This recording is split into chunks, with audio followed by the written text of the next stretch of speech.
시험을 참는 자는 복이 있나니 이는 시련을 견디어낸 자가 주께서 자기를 사랑하는 자들에게 약속하신 생명의 면류관을 얻을 것이기 때문이라. 사람이 시험을 받을 때에 내가 하나님께 시험을 받는다 하지 말지니 하나님은 악에게 시험을 받지도 아니하시고 친히 아무도 시험하지 아니하시느니라. 오직 각 사람이 시험을 받는 것은 자기 욕심에 끌려 미혹됨이니 욕심이 잉태한 즉 죄를 낳고 죄가 장성한 즉 사망을 낳느니라. 내 사랑하는 형제들아, 속지 말라. 온갖 좋은 은사와 온전한 선물이 다 위로부터 빛들의 아버지께로부터 내려오나니 그는 변함도 없으시고 회전하는 그림자도 없으시니라. 그가 그 피조물 중에 우리로 한 첫 열매가 되게 하시려고 자기의 뜻을 따라 진리의 말씀으로 우리를 낳으셨느니라. 오늘 이 야고보서의 말씀은 시험의 문제를 특별히 다루고 있습니다. 이 시험이라는 말이 이제 헬라어로 페이라스모스라고 하는 이 단어인데, 이 시험은 크게 이제 이중적인 의미가 있습니다. 먼저는 이제 하나님이 나를 정련하며 점검하는 이 테스트, 시험하는 거죠. 테스트. 어떻게 보면은 중립적인 의미입니다. 테스트. 다른 하나는 템프테이션입니다. 유혹, 미혹이죠. 이게 테스트도 되고 템프테이션, 이런 이중적인 의미를 갖고 있는 것은 성도가 이 땅을 살아가는 이 환경이 그렇기 때문에 그렇습니다. 우리가 이 땅에 하나님의 나라를 경험하며 하나님의 통치를 경험하며 이 땅을 살지만, 동시에 이 세상의 악한 공중권세 잡은 자들이 이 땅에 있는 성도들을 하나라도 걸려 넘어뜨리고 하나님의 뜻이 이루어지지 못하도록 자기의 남은 때가 얼마 남지 않은 것을 알고 발악을 하죠. 이 두 가지의 이 세력의 힘에 팽팽한 긴장 가운데 성도들은 어떻게 보면 이제 끼인 세대와 같이 주님의 뜻을 온전히 순종하며 살아가야 된다는 건 알지만, 이 공중권세 잡은 자가 보여주는 세상의 부귀영화와 육신의 정욕과 안목의 정욕과 이생의 자랑을 보면 주님을 섬기는 게 별거 아닌 것처럼 보이고 세상에 더 대단한 것처럼 보이고, 그러면서 이제 흔들리게 된다는 것이죠. 흔들린. 그래서 항상 이 두 사이에 시험이 찾아옵니다. 그런 가운데도 내가 끝까지 하나님을 신뢰하며 나갈 수 있느냐, 정금과 같은 믿음을 지켜나갈 수 있느냐, 이렇게 하나님이 이제 우리에게 이제 요구하실 때, 이게 우리에게 시험으로 다가올 수 있는, 테스트로 다가올 수도 있고, 또 동시에 공중권세 잡은 이 마귀가 어떻게든 하나님의 백성들을 하나라도 걸려 넘어뜨려서 실족하게 해서 더 이상 이 땅의 빛과 소금으로 살지 못하게 하려고 아주 간악하고 간교하게 성도들을 공격을 하죠. 이게 바로 이제 시험, 템프테이션으로 다가오게 됩니다. 자, 그런데 중요한 건 우리가 이 땅을 살아가면서 이 시험을 잘 통과하고 이 시험을 참는 자들에게는 하나님이 뭐라고 그러시냐면 복이 있나니 라고 말씀합니다. 시험을 참는 자는 복이 있나니.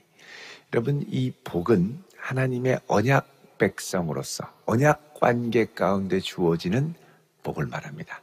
여러분, 신명기에 보면은 하나님께서 내가 만약에 약속한 땅에 들어가서 정말 하나님을 경외하고 하나님을 사랑하고 우상에게 절하지 아니하면 너가 들어가도 복, 나가도 복, 들에도 복, 토지소산에도 복, 손대는 것마다 복을 얻으리라 라고 말씀하시죠. 그래서 우리가 이제 물질적인 혜택만을 생각하는 것이 아니라 이 복이 왜 주어졌느냐, 그렇게 볼 때 그것은 하나님과의 언약 관계에 내가 신실했기 때문에 주셨다는 거죠.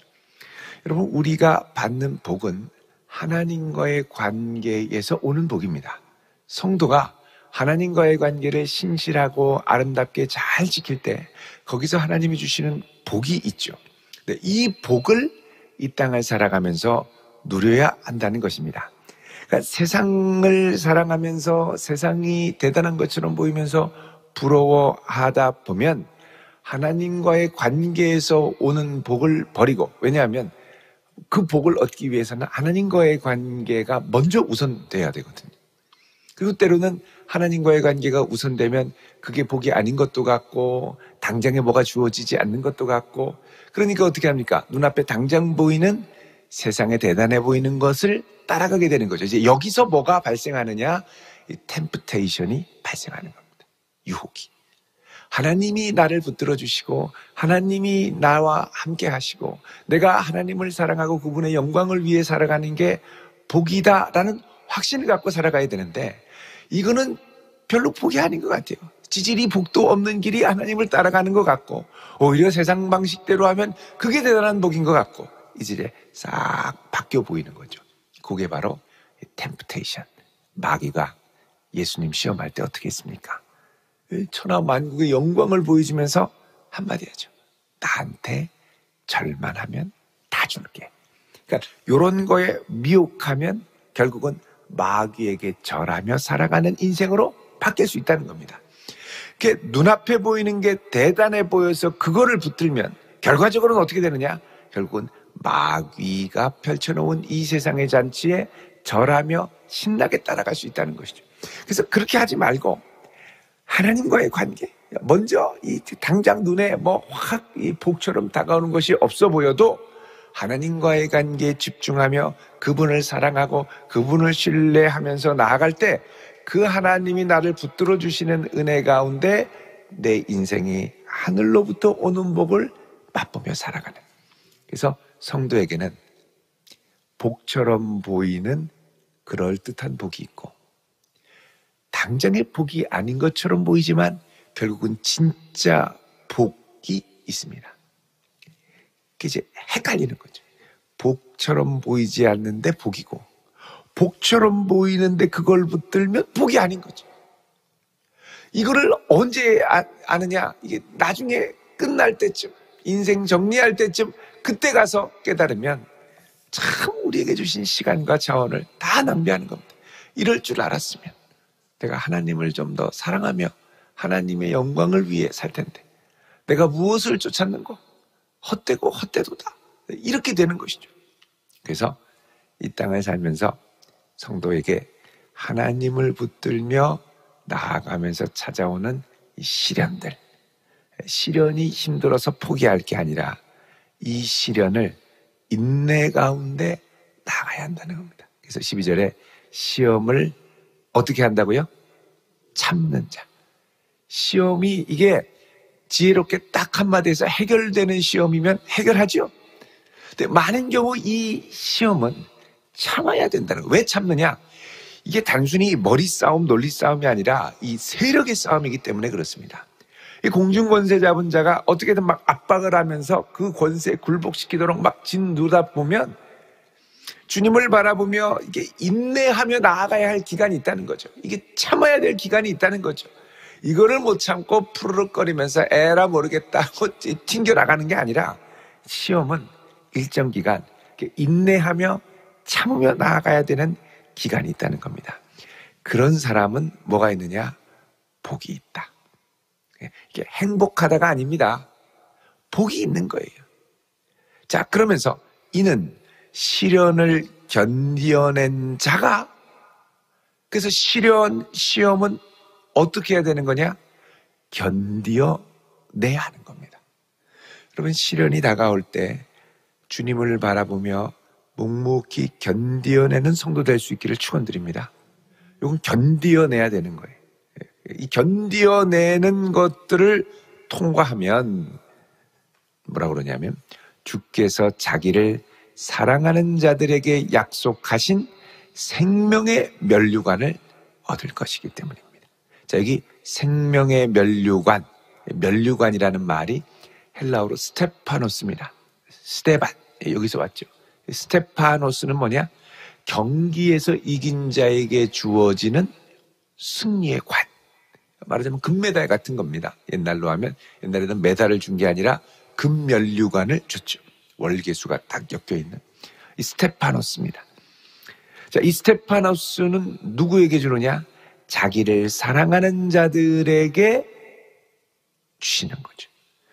여러분, 이게 잘 생각해 봐야 될 게, 주님을 사랑하는 게 우리가 이 땅을 살면서 무엇으로 표현되느냐? 인내로 표현된다는 겁니다. 주님을 사랑하면 끝까지 견디어내는 거예요. 그래서 여러분, 고린도전서 13장에 보면 사랑은 하고 제일 먼저 뭐가 나옵니까? 언제나 어떻게 해요? 오래 참고. 못 참겠다! 그럼 이제 사랑이 뚝뚝뚝 떨어지는 거예요. 그래서 주여 사랑을 주옵소서. 사랑을 달라는 건 인내하게 하옵소서. 사랑하면 사랑하기 때문에 참는 겁니다. 그리고 견뎌내는 겁니다. 그래서 주님을 사랑하면 우리가 어떻게 하느냐? 이 땅에서의 환난과 시련을 인내하며 견디어내는 거죠. 근데 이 견디어낸 자들에게 주님이 복을 주신다는 겁니다. 이 복은 어떻게 주실지 모르지만 결국은 이 견디어내고 뚫고 나면 내가 이 시험을 포기하고 세상을 따라가면서 얻을 수 있는 복을 능가하는 더 큰 하늘로부터 주어지는 복, 하늘로부터 복이 주어지기 때문에 이게 이 땅에서도 그 복이 가시적으로 보이고 드러나게 되죠. 그러니까 세상적인 방법으로 물질의 복을 추구하는 게 아니라 주님을 붙들었더니 주께서 물질적인 것도 더해 주시고, 세상적인 방법으로 인간관계를 추구했더니 얻는 게 아니라 주님을 꼭 붙들었더니 그 중심을 보고 주님이 그 위에 세우신 믿음의 인간관계를 주시고, 내가 세상의 명예를 쫓아서 열심히 달려갔더니 세상 쫓아가다가 다 배신당하고 속고 망하는데 주님 붙들고 흔들리지 않고 중심을 지켰더니 그것으로 인하여 하나님이 그를 높이 세우시는 복, 이게 바로 하늘에서 주어지는 언약적 복이라는 겁니다. 그래서 언약의 복은 시험과 시련을 어느 정도 통과해야 주시는 복입니다. 유혹이 반드시 있고요. 여러분, 이스라엘 백성들이 광야에서 다 지나가가지고 약속의 땅 들어갈 때 하나님이 언약을 맺으시잖아요. 그리고 신명기에 언약적 복을 허락하시는데 제일 먼저 경고한 게 뭐냐? 우상 숭배하지 말라는 겁니다. 약속의 땅에 들어가서 약속의 땅의 백성이 얻기 위한 복을 얻으려면 우상을 경계해야 됩니다.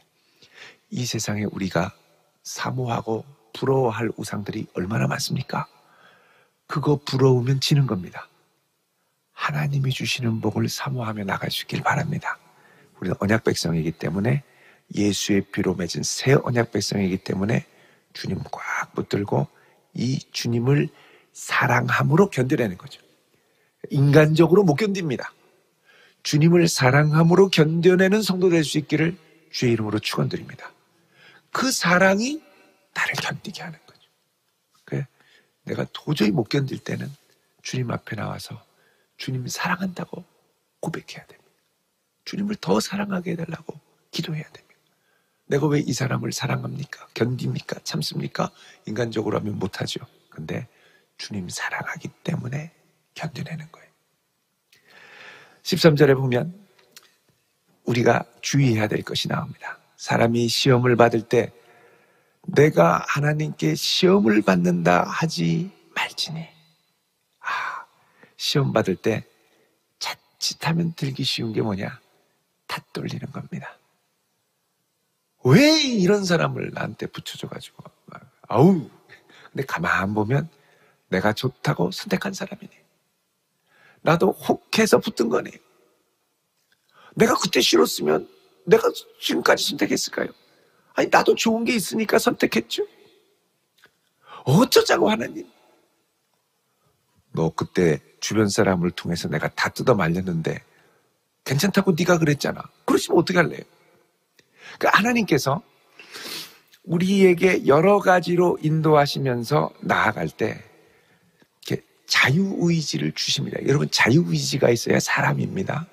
근데 이 자유의지를 통해 합력하여 선을 이루어 가시고, 때로는 우리의 잘못된 선택을 통해서도 그분의 영광을 위해 돌려가시는 게 하나님의 역사인데, 내가 이제 시험 받을 때는 혹해 보이니까 나도 모르게 딱 선택하고 나서 조금 지나면 왜 그때 하나님 막지 않았냐고. 왜 막지 않았냐고. 자기가 선택해놓고요. 그러니까 이게 이제 주의해야 될 게 입술로 하나님 앞에 원망하며 범죄하는 겁니다. 왜 나한테 이런 걸 허락하셔서? 가만 보면 내가 거의 저지른 거예요. 그래서 내가 하나님께 시험 받는다고 하지 말고, 왜? 하나님은 악에게 시험 받지도 않고 또 친히 아무도 시험하지 않으시는 분이라는 겁니다. 그래서 우리가 붙들어야 될 시험 당할 때 정말 중요한 믿음의 확신이 있죠. 여러분, 히브리서 2장 18절 보겠습니다. 야고보서 바로 앞에 히브리서 2장 18절. 자, 같이 읽겠습니다. 시작. 그가 시험을 받아 고난을 당하셨은즉 시험 받는 자들을 능히 도우실 수 있느니라. 아멘. 자, 예수님도 뭐 받으셨다고요? 시험. 예수님도 이 땅에 연약한 육신을 입고 오시면서 시험 받으셨다는 거예요. 근데 그 예수님은 이 시험을 어떻게 했느냐? 이겨내셨기 때문에 신실한 대제사장이 되시는 그 예수님이 우리와 똑같은 시험의 상황을 아시고 이해하시고 견딜 수 있는 힘을 주시는 분이기 때문에 그분께 어떻게 하라고요? 맡기라는 거예요. 아뢰라는 거예요. 능히 도우실 수 있는 분에게 도움을 청하는 것이 중요한 것이지, 왜 이랬냐고 막 원망하고 짜증내고, 이게 아니라는 거죠. 자, 그 다음에 두 번째 중요한 것이 로마서 8장 26절입니다. 로마서 8장 26절 신약성경 249쪽 같이 읽습니다. 시작. 이와 같이 성령도 우리의 연약함을 도우시나니 우리는 마땅히 기도할 바를 알지 못하나 오직 성령이 말할 수 없는 탄식으로 우리를 위하여 친히 간구하시니.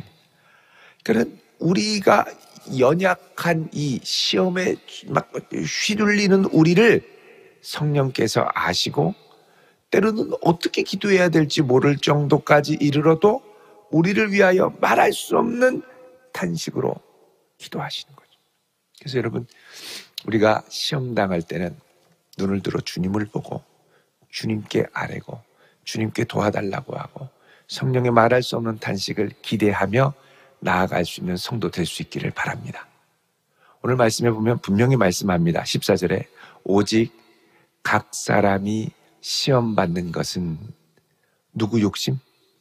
자기 욕심에 끌려 미혹됨이니. 자, 여러분, 이 표현이 재밌습니다. 오직 각 사람이 시험 받는 것은 각각의 자기 욕심에 따라 끌려 미혹되는 거예요. 그러니까 사람마다 미혹되는 게 다른 거예요. 사람마다 약한 게 다른 거예요. 어떤 사람은 돈에 약합니다. 어떤 사람은 이성에 약합니다. 어떤 사람은 권력에 약합니다. 어떤 사람은 쾌락에 약합니다. 똑같이 얘기했는데 어떤 사람은 은혜 받았다는데 어떤 사람은 상처받았다는 거예요. 어떤 사람은 나에게 하시는 말씀이라고 하면서 아멘 아멘 하는데 어떤 사람은 누가 목사님께 꼬질러냐는 거예요. 왜 주일에 올 때마다 내 얘기만 하냐는 거예요. 그걸 알고 합니까? 그걸 아멘 아멘 하고 주님께서 주신 말씀으로 아멘하고 회개하고 은혜를 구하고 가면 되는 거죠. 그러니까 이게 뭐냐? 각 사람이 걸리는 연약함이 있는데 그 연약함에 따라 각자가 시험받고 넘어지고 자빠지는 거예요. 그러니까 내가 시험받고 넘어질 때는 사람이 얄밉거나 사람한테 실망이 되거나 뭐 심지어는 목사님께 내가 막 서운하거나 그럴 때 그 안에 서운하고 괘씸한 게 뭔가를 봐요. 옆 사람은 멀쩡한데 왜 나만 이렇습니까? 그게 내 약한 골이에요. 내가 시험 당하면서 걸리는 그 약한 골이. 그러니까 시험 당할 때는 원망하기 전에 주님 앞에 나와 기도하면서 내 이 약한 고리가 뭔가를 이렇게 봐야 돼. 하나님, 내가 뭐가 약합니까? 왜 내가 이 말에 내가 왜 이것 때문에 흔들리고 있습니까? 너의 약한 고리라는 거죠. 그래서 각 사람이 시험 받는 것은 각각의 자기 욕심에 끌려 미혹되는 것. 이럴 땐 또 자기 정당화를 얼마나 잘하는지요. 어쩔 수 없었다고. 그게 머리가 돌아가요, 또. 시험도 아둔에서도 시험 받지만 시험에서 벗어나지 못하는 것은 머리가 좋아서 벗어나지 못하는 경우도 있습니다. 자기 정당화. 계속 핑계를 대는. 그럼 못 벗어나죠. 15절에 욕심이 잉태하면 자, 잉태한다는 것은 뭐냐면 버리지 못한다는 겁니다. 욕심이 오면 이거 버려야 되거든요. 알고 주여 이게 버려야 되는데 욕심이 오면 버리지 못하고 이렇게 잉태하죠. 잉태해서 이게 커지다 보면 어떻게 돼요? 죄가 됩니다. 죄가 더 크면 죽음에 이르게 돼요. 사망에 이르게 돼요. 그래서 절대 그렇게 하면 안 되고. 그래서 16절에 내 사랑하는 형제들아 뭐 하지 말라고요? 속지 말라. 너가 죄를 잉태하고 있는데 이거 잘하면 죽음이야. 속지 말라는 거예요. 근데 우리는 참 잘 속습니다. 너무 잘 속습니다. 그래서 주의 은혜가 필요하죠. 17절에 온갖 좋은 은사와 온전한 선물이 다 어디로부터? 위로부터 빛들의 아버지께로부터 내려오나니 그는 변함도 없으시고 회전하는 그림자도 없으시네. 여러분, 회전하는 그림자도 없다는 건 이 해가 이게 돌아가면서 우리의 그림자가 이렇게 바뀌죠. 이건 뭐냐? 우리는 가만히 있어도 주변 환경이 바뀌니까 그림자가 이렇게 바뀌는 겁니다. 근데 회전하는 그림자도 없다라는 건 뭐냐? 이 해도 돌지 않고 뭐 돈다고 해도 이 그림자를 돌릴 수가 없는 거죠. 그 말은 뭐냐? 하나님은 어제나 지금이나 내일이나 동일하신 분, 변함없으신 분. 하나님이 잘못된 게 아니라 누가 잘못된 거예요? 내가 잘못된 거예요. 내가 잘못된 거예요. 18절에 그가 그 피조물 중에 우리로 한 첫 열매가 되게 하시려고 자기의 뜻을 따라 진리의 말씀으로 우리를 낳으셨다고 그러죠. 자, 우리가 주님 앞에 그리스도의 말씀으로 변화를 받고 구원을 받고 주 앞에 서게 됐죠. 그러니까 이 진리의 말씀을 잘 붙들어야 끝까지 흔들리지 않고 주 앞에 설 수 있게 되는 것입니다. 여러분, 하나님께서 우리에게 주시는 복은 세상의 복이 아닌 언약적 복이라는 걸 기억하시길 바랍니다. 그리고 그 언약적 복을 얻으려면 이 어그러진 세상에서 성도답게 살기 위한 시련을 견디어내는 인내의 과정이 필요합니다. 그리고 주님을 사랑하면 인내합니다. 인내가 바닥에 이를 때 주 앞에 나와 주님을 사랑하게 해달라고 기도할 수 있기를 바랍니다. 그런 믿음의 성도로 우리에게 오는 시련을 넉넉히 이겨나갈 수 있는 복된 성도 되시기를 주의 이름으로 축원드립니다. 기도하겠습니다. 거룩하신 아버지 하나님, 우리의 연약함을 아시는 하나님, 내가 꼭 걸려 넘어지는 곳에 다시 걸려 넘어지는 것을 아시는 주님, 이 아침 우리와 같이 시험을 받으신 주님 앞에 나아가 우리의 연약함을 탄식하며 아뢰며 기도할 때 주여 오셔서 들으시고 치유하시고 위로하시고 새 힘을 주시고 강건케 하사 끝까지 인내하며 이 시련을 견디어낼 수 있는 하나님의 언약 백성 삼아 주옵소서. 예수님의 이름으로 기도하옵나이다. 아멘.